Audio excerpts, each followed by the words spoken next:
Muy buenas tardes. Mi nombre es Carol Ginette Quinche, yo soy docente del área de biología y en el día de hoy les voy a dar explicación acerca de la guía 4, sección 3. Para esto les voy a dar compartir mi pantalla.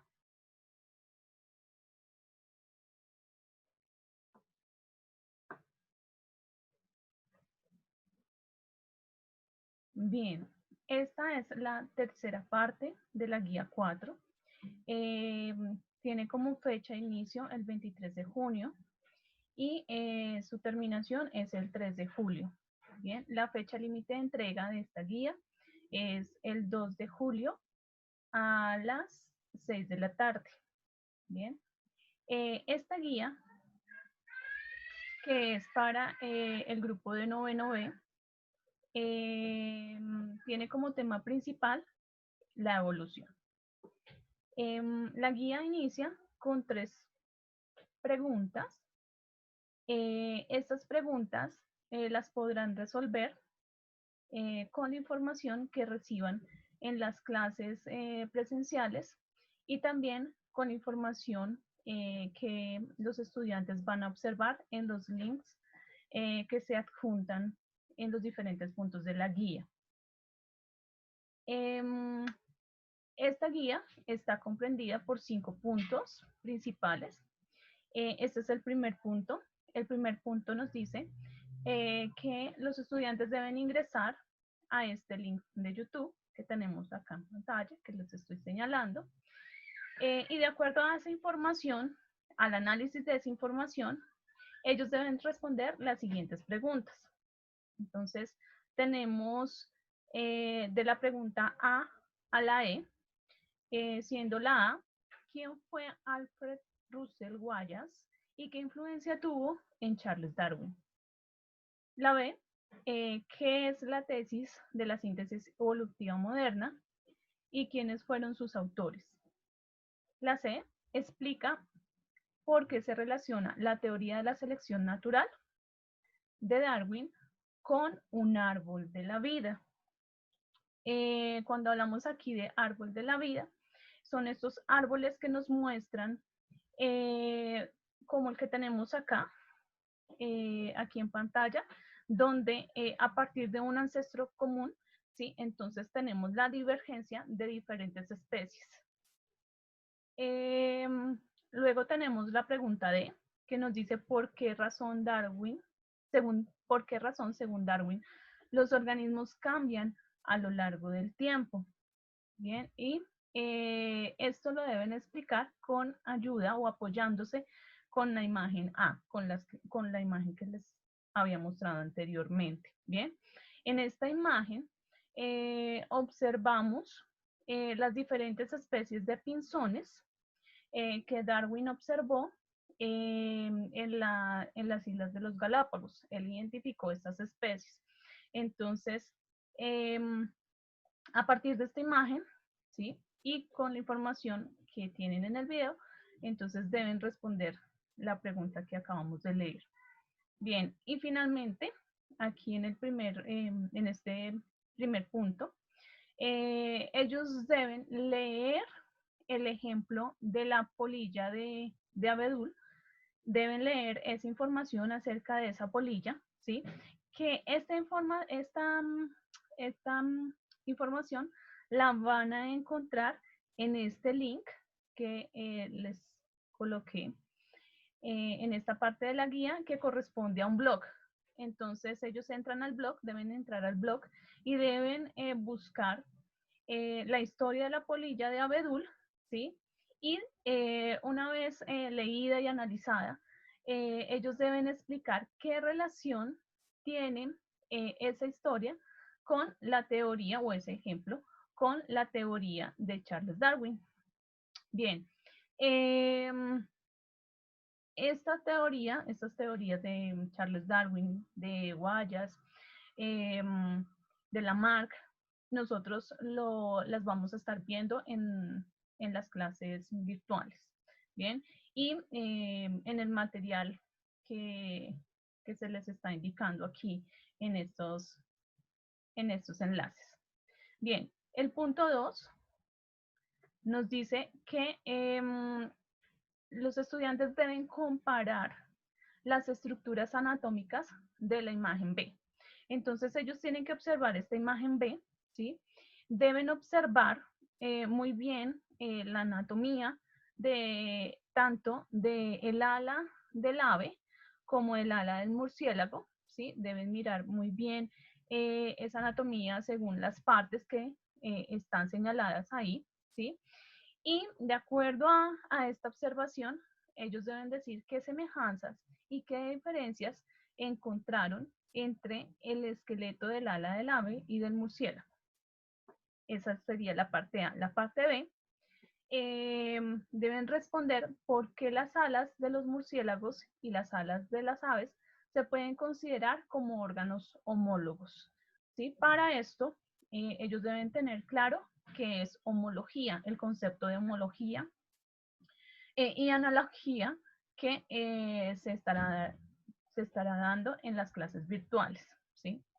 Y en las clases virtuales se trabaja con un material, una presentación de PowerPoint, la cual se les hace llegar a los estudiantes por el grupo de WhatsApp.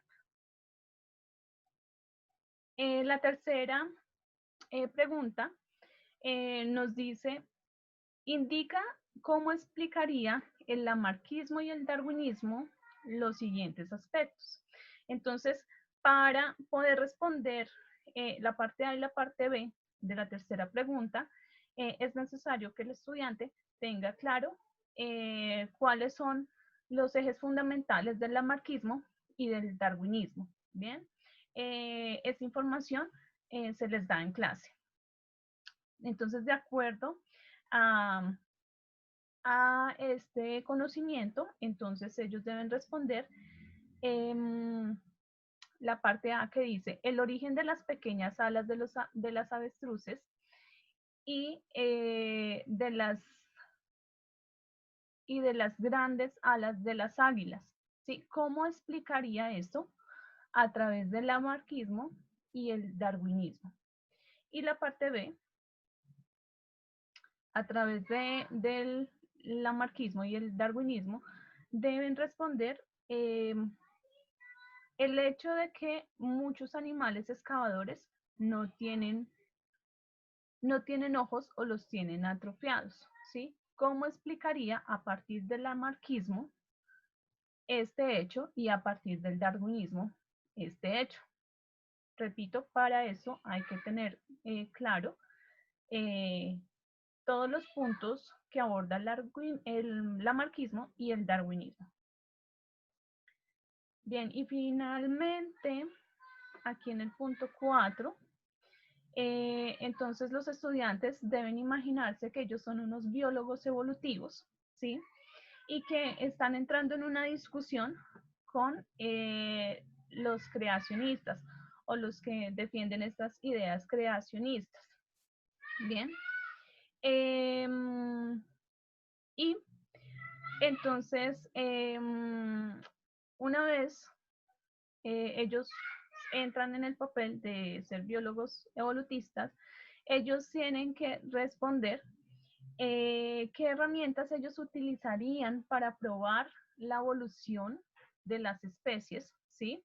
Y argumentarles a los creacionistas que la evolución realmente existe, ¿sí? Entonces, ¿qué herramientas ellos utilizarían para probar que la evolución de las especies realmente existe, ¿sí? Entonces deben explicar qué herramientas utilizarían, ¿sí? Y soportarlas, ¿listo? Porque esas herramientas son fundamentales para soportar la evolución de los seres vivos, ¿sí? Y ganar la discusión a los creacionistas. Y para esto también les coloco de apoyo estas tres imágenes, ¿sí? Esta primera corresponde al desarrollo embrionario de algunos vertebrados. Esta segunda corresponde a un registro fósil y esta tercera corresponde a la comparación de secuencias entre orangutanes, gorilas, chimpancé y humanos. Bien, son como secuencias que tenemos acá, como patrones de barrido de ADN, ¿sí? Tanto de orangután, gorila, chimpancé y humanos, de esta molécula de ADN. Bien, y tenemos un punto final que sería el punto quinto. Este punto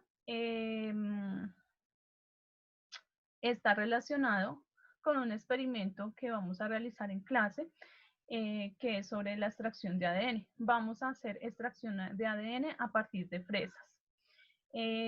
Acá, entonces, tenemos registrada todo lo que vamos a hacer, cómo es el procedimiento de extracción. Es un procedimiento de extracción casero, donde se necesitan, realmente los materiales son muy fáciles de conseguir, por eso es un experimento casero, ¿sí? Y a partir de este experimento que vamos a hacer en conjunto con el profesor de biología, de tecnología, los estudiantes deben responder estas preguntas después de la experiencia práctica. La primera pregunta, entonces, nos dice, ¿qué observaste luego y durante el proceso del experimento y al finalizar? Dice que deben adjuntar una fotografía. Entonces, los estudiantes durante la clase deben tomar fotografía al inicio, durante y al finalizar el experimento. La segunda pregunta nos dice que puedes concluir de lo que observaste. La tercera, ¿cuáles crees que son los objetivos del experimento?